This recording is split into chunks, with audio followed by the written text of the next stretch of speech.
जी नमस्ते, वंदे मातरम। आशा है आप सब ठीक होंगे। और अगर आप इस ऑडियो को यूट्यूब पे सुन रहे हैं तो डिस्क्रिप्शन बॉक्स में जाइए, वहाँ हमारे ग्रुप में आए, अपने सवाल जवाब करें। और अगर आप माता जी के व्याख्यान सुनते हैं, आपके कोई भी अनुभव है, किसी भी तरह के अनुभव हैं, तो उनको ऑडियो या वीडियो फॉर्मेट में आके टेलीग्राम ग्रुप पर हमें जरूर बताएं, जिससे जो है हमारा हौसला बढ़े और आयुर्वेद को भी हम आगे बढ़ा पाए आपकी मदद से। क्योंकि विश्वास बनेगा तो ही लोग करेंगे। और हमारे लिए तो ये भी बहुत बड़ी बात होगी कि अगर आप चीनी छोड़ देसी खांड पे आ जाते हैं, गुड़ पे आ जाते हैं, गुड़ वाली शक्कर पे आ जाते हैं, अगर आप सफेद नमक छोड़ के सेंधा नमक पे आ जाते हैं, लाहौरी नमक, पहाड़ी नमक पे आ जाते हैं, या फिर कहें कि अपना नमक बदल देते हैं, रिफाइंड तेल छोड़ के सरसों के तेल पे और कोल्हू के तेलों पे आ जाते हैं, तिल के तेल पे।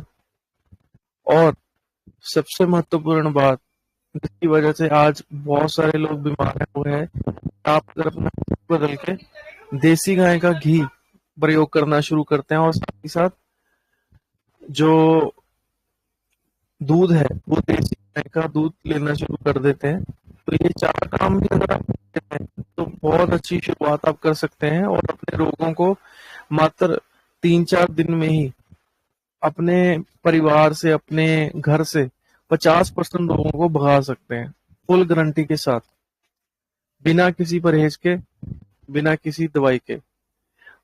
अब परहेज और दवाई, दवाई की तो जरूरत नहीं है, बट परहेज की जरूरत जो है वो पड़ेगी। उससे जो है बाकी के रोग भी भाग जाएंगे। तो अभी इसी तरह हम बहुत से विषय लेते रहते हैं। तो अभी तो एक नॉर्मल सा विषय है बट बड़ा ही इंटरेस्टिंग है, क्योंकि आप सब लोगों को हम सिर्फ ये नहीं ज्ञान देना चाहते कि आपको जो है इलाज क्या करना है, हम आपको ये भी बताना चाहते हैं कि आपको खाना क्या है, तो ही आप स्वस्थ रहेंगे। इलाज से ज्यादा खान पान पर अगर हमने ध्यान दिया होता तो आज हम बीमार नहीं होते। तो वीडियो को शेयर कीजिएगा प्लीज, और चैनल को जरूर सब्सक्राइब कीजिएगा, क्योंकि आपको ऐसी इंटरेस्टिंग इंटरेस्टिंग ऑडियो सुनने को मिलेंगी यहाँ पर। और अगर आपके घर में लेडीज हैं, माने बेटी है, बहन है, माँ है, भाभी है, उनको ये जरूर सुनाए।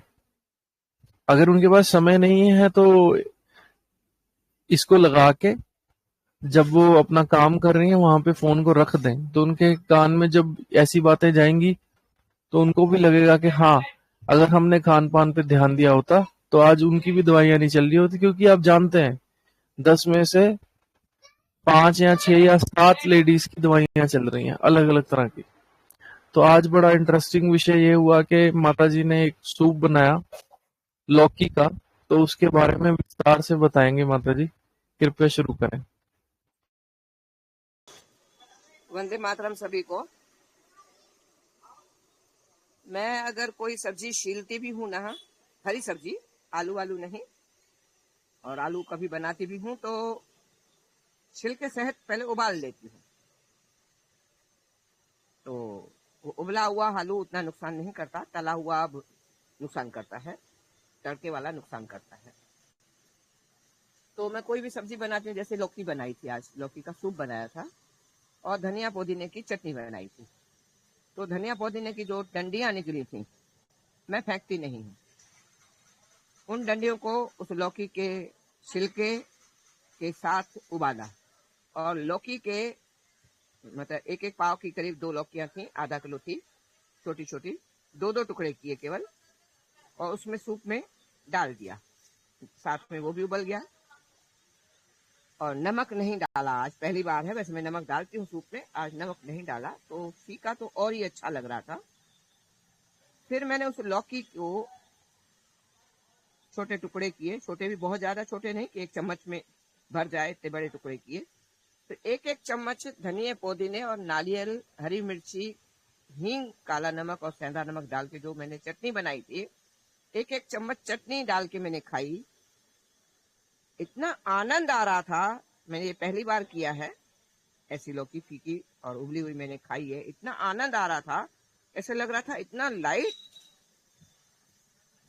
वो है, मतलब फिट ये लाइट है वो भोजन हमारे लिए कि आपको हैवी मैस बिल्कुल नहीं महसूस होगा। और धनिया पुदीने की चटनी तो वैसे ही बहुत फायदेमंद होती है, पाचक होती है, और नारियल से उसमें स्वाद और बढ़ जाता है। तो आप करके देखें, बहुत अच्छा लगेगा। तो हमें खान पान पे ही ध्यान देना है। हमारा खान पान ही गलत हो चुका है, इसलिए बीमारियां हो रही हैं। हमने अगर खान पान सुधार लिया तो मैं समझती हूँ कोई रोगी नहीं होगा। हमारा भोजनालय, हमारे ऋषि मुनि, बड़े बुजुर्ग जो भी थे ना, उन्होंने औषधालय के रूप में डिजाइन किया है। और हमने जो आज डेली ऐड आ रहे हैं, ये मसाला वो मसाला, ये डिश वो डिश, तो उसके चक्कर में हमने अपने भोजनालय को औषधालय के बदले रोगालय बना के छोड़ दिया है। सोचना, समझना, संभलना, लौटना, जागना, जगाना होगा ही होगा। अगर हमें पहला सुख निरोगी काया और जैसी की तैसी रख देने वाली हमारे ऋषि मुनियों की अमर वाणी को मूर्त रूप देना है, तो हमें लौटना पड़ेगा। बहुत बेशकीमती है हमारा ये मानव शरीर, इसको बीमारियों में नहीं धकेने 50 ग्राम की जीभ के चक्कर में। अब कोई क्वेश्चन हो तो पूछ लो। जी, तो जो चटनी है वो मतलब आपने क्या-क्या लिया, थोड़ा और विस्तार पे बता दीजिए। और कितने-कितने चम्मच लिया, या फिर मिक्सी में क्या-क्या किया था, वो पूरा प्रोसेस थोड़ा हो सके तो। मैं करीब 100 ग्राम धनिया लेके आई थी। तो धनिया की मैं केवल ऊपर की डंडी काटती हूँ, जड़ वाली। बाकी डंडियों सहित धनिया डालती हूँ। पत्ते और डंडियां पूरे डालती हूँ, बशर्ते थोड़ा सॉफ्ट होने चाहिए, टाइट वाले नहीं जो पीस ही ना पाए। कुछ कुछ धनिया कर रही होती है, वो नहीं। तो 100 ग्राम धनिया पूरा डाला। और एक गड्डी धनिया की पुदीने की थी, वो भी 100 125 ग्राम 150 ग्राम होगी, तो पूरा डाला पत्ते निकाल के, क्योंकि पुदीने की डंडियां ऊपर के हिस्से में हार्ड रहती हैं, तो ऊपर वाली डंडियां नहीं डाली, वो मैंने सूप में डाल दी।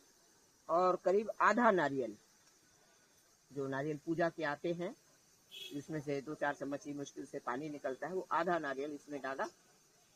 हींग डाली, 10-12-15 हरी मिर्चियां डाली, और सेंधा और काला नमक डाला और पीसा।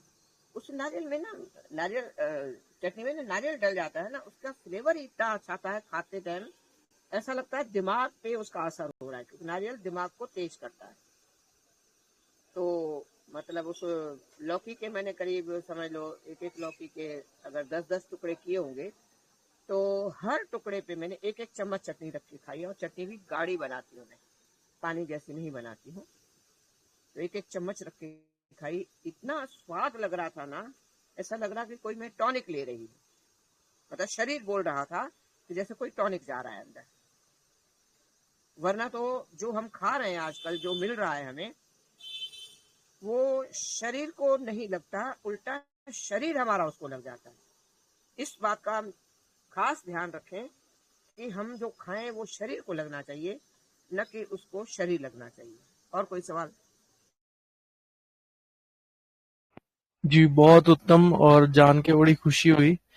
और मैं यहाँ पे एक और चीज सबको बता दूं, यहाँ पर आपको मिट्टी की हांडी का प्रयोग करना है।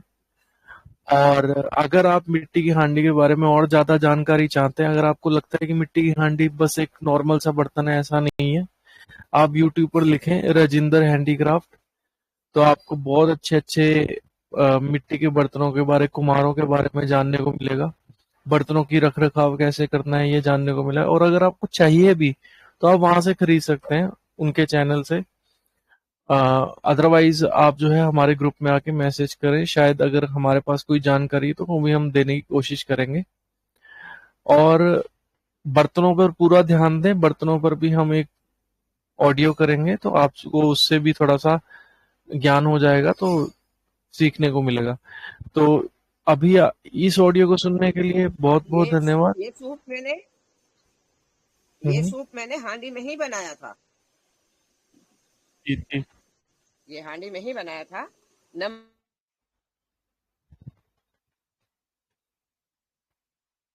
है, नमक बारिश से डरे। धन्यवाद। जी जी जी, बहुत बढ़िया। जुड़ने के लिए धन्यवाद सबको। वंदे मातरम।